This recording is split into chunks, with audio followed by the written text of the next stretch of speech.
आज की कड़ी में हम भारत के प्रथम स्वतंत्रता संग्राम की 165वीं वर्षगांठ मना रहे हैं, जो 10 मई 1857 को शुरू हुआ था। सामाजिक ताने बाने को नष्ट करने, कठोर लगान और भारतीय रजवाड़ों के साथ बुरे बर्ताव सहित अनेक धारणाओं से उत्पन्न असंतोष ने लोगों को स्वतंत्रता के लिए संघर्ष करने को उकसाया। लेकिन संघर्ष की चिंगारी भड़कने का तात्कालिक कारण ग्रीस लगे कारतूसों का इस्तेमाल था। ये अफवाह फैल गई कि उन कारतूसों में प्रयुक्त ग्रीस में गाय और सुअर की चर्बी मिलाई गई है। मेरठ में मई 1857 में 3री रेजिमेंट के 85 सिपाहियों ने चर्बी लगे इन कारतूसों का इस्तेमाल करने से मना कर दिया। इसकी वजह से उनका कोर्ट मार्शल किया गया और लंबे कारावास की सजा सुनाई गई। 10 मई को सिपाहियों ने अपने अधिकारियों पर गोली चला दी और साथी सिपाहियों को छुड़ा लिया। सिपाहियों ने तुरंत ही दिल्ली की तरफ कूच कर दिया।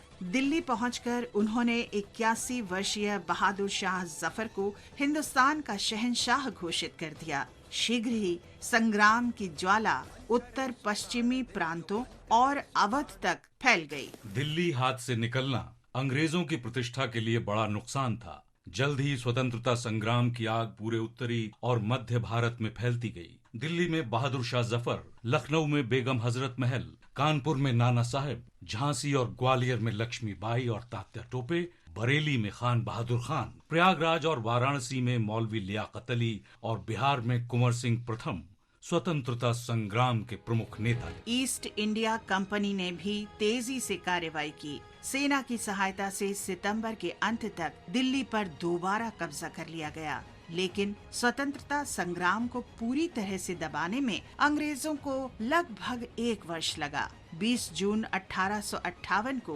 ग्वालियर में स्वतंत्रता सेनानियों की पराजय के बाद ही स्वतंत्रता की उस आग पर पूरी तरह से काबू पाया जा सका। 1857 के स्वतंत्रता संग्राम ने ब्रिटिश ईस्ट इंडिया कंपनी की बुनियाद हिला दी थी। इसका बड़ा परिणाम भारत सरकार अधिनियम 1858 के रूप में सामने आया। इस कानून से भारत पर ब्रिटिश ईस्ट इंडिया कंपनी का शासन समाप्त हो गया।